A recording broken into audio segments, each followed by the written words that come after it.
ఆకాశాన్ని అందుకున్న పరిస్థితులు ఈరోజు చూసినట్టయితే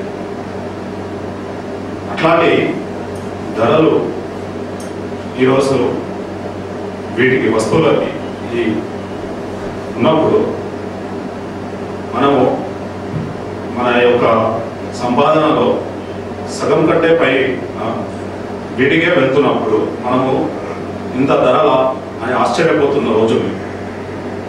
అట్లాంటప్పుడు వీటిని పండించిన రైతులు ఎందుకు చనిపోతున్నారు ఒకసారి మనం ఆలోచించాలి. పండించిన రైతులు ఈ విధంగా ఆత్మహత్య చేసుకుంటూ ఉంటే మనం బాధపడాల్సిన రోజు ఈరోజు. ఎందుకంటే మన దేశానికి వెన్నెముక్క అంటే రైతే ఈ దేశానికి రాజు. అట్లాంటి రైతే మరణిస్తున్నప్పుడు మరి రేపు మనము ఇట్లాంటి వస్తువులు నిత్యావసర వస్తువులు మనం ఎక్కడి నుంచి తెచ్చుకుంటాం? ఎన్నో రీసెర్చ్లు జరిగాయి, ఎందుకు చనిపోతున్నారు ఈ రైతులు అని రీసెర్చ్ జరిగినప్పుడు కొందరు వాటిపైన అధ్యయనం చేసి ఒక 4-5 అంశాలు వివరించారు. అందులో ఒక అంశం జనాభా. అవును, భారతదేశము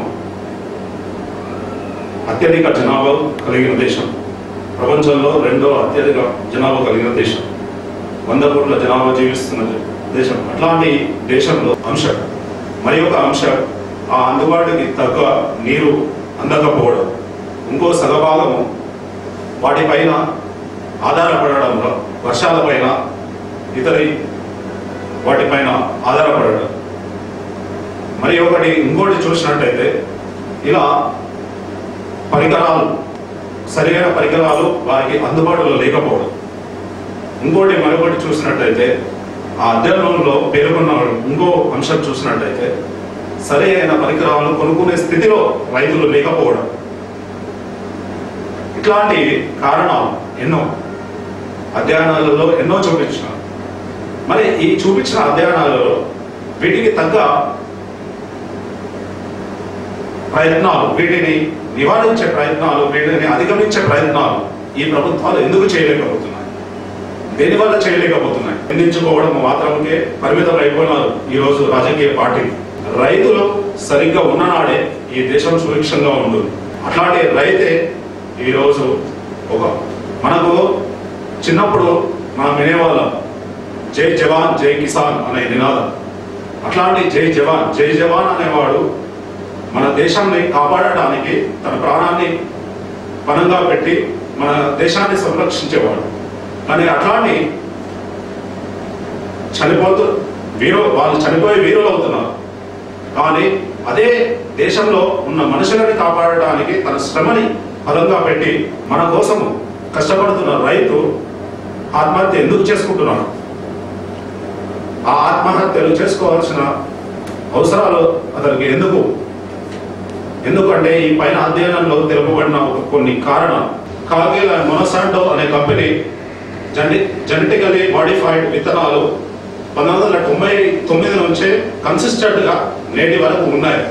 అట్లాంటి విత్తనాలని వల్ల చనిపోవట్లేదు.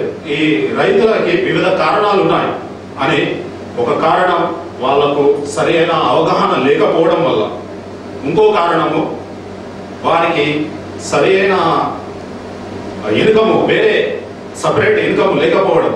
దేశంలో 2009లో కేవలం 2009లో 1750 మంది పైచిలుకు వ్యక్తులు అంటే మన రైతులు చనిపోయారు. ఎలా చనిపోయారు? సూసైడ్ చేసుకొని చనిపోయారు.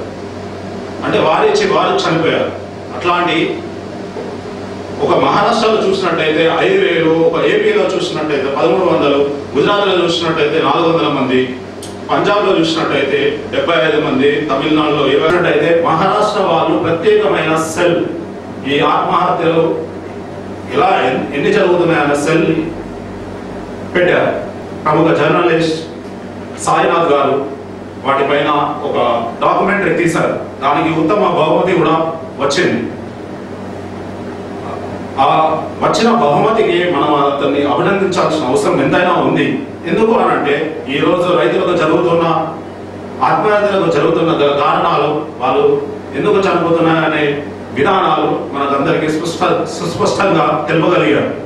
అట్లాంటి దానికి మనం అభినందించాల్సిన అవసరం ఉంది. కానీ అదే విధంగా మనకి ఆహార ధాన్యాలని మనకు ఏ శ్రమ లేకుండా మన ఇంటి వరకు మనం తెచ్చుకునే విధంగా వాళ్ళు కష్టపడి వాళ్ళ ఒక రకాల కష్టాలను అన్ని చేసుకొని వాళ్ళు మనకి తినే వరకు మనకు అందుబాటులోకి తీసుకొచ్చిన రైతులని మనము ఈరోజు వాళ్ళు ఆత్మహత్యలుగా చూడడం ఎంతైనా బాధిస్తున్న అంశం.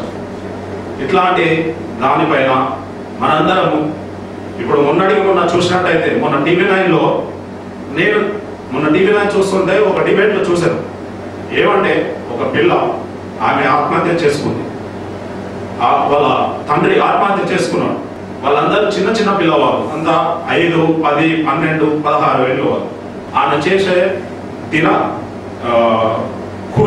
దినసరి కూలి ఆదాయం మీద ఆధారపడుతున్న వాళ్ళు నలుగురు. అట్లాంటి ఆమె చనిపోతే రాజశేఖర రెడ్డి ప్రభుత్వంలో ఏపీలో ఒక జీవో ఇష్యూ అయింది. చనిపోయిన వారికి కుటుంబానికి 1 లక్ష రూపాయలు మరియు మిగతా అప్పులు ఎవరైతే ఉన్నాయో వారిని అడగకూడదు అని జీవో ఇష్యూ అయింది. అయితే ఆ చనిపోయిన వారికి ఆమె కలెక్టరేట్ చుట్టూ, ఆర్డీఓ ఆఫీస్ చుట్టూ, ఇట్లా అన్ని ఆఫీసుల చుట్టూ తిరిగి మా అప్పులు మీకు డబ్బులు వచ్చాయి, మా డబ్బులు మాకు ఇవ్వండి అని చెప్పేసి వాళ్ళ ఇంటికాడ వచ్చినప్పుడు ఆమె ఒక మధ్యతరగతి కుటుంబంలో పెరిగిన అమ్మాయి. అట్లాంటి ఆమె ఒక గౌరవమైన కుటుంబమే మధ్యతరగతి ఉంటుందని చూస్తున్నాం బయట. అట్లాంటి పరిస్థితుల్లో ఆమెను పిలిచిన ప్రతిసారి ఆమె అవమాన పాలకు జరిగింది.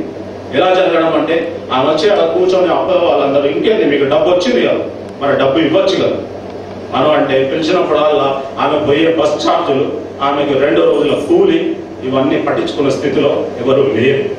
అట్లాంటి దౌర్భాగ్య స్థితిలో దిగజారి ఈ ఆత్మహత్యలు.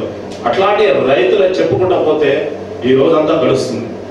నేను ఈ వేదిక ద్వారా నేనే ఏం చెప్పదలుచుకున్నా అంటే, ఈ ప్రభుత్వాలు అలానే మన సమాజం ఒక విధంగా ఆలోచించాల్సిన అంశం ఉంది.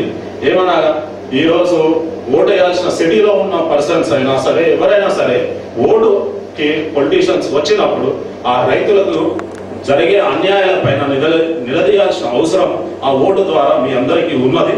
అలాగే ఈ ప్రభుత్వంలో ఈ పెద్దగా కొనసాగుతున్న ప్రతి వ్యక్తులు ఆలోచించి నిర్ణయాలు తీసుకోవాల్సిన అంశం ఉంది. వారిని మనం కాపాడుకుంటే మన దేశం సుభిక్షంగా ఉంటుంది.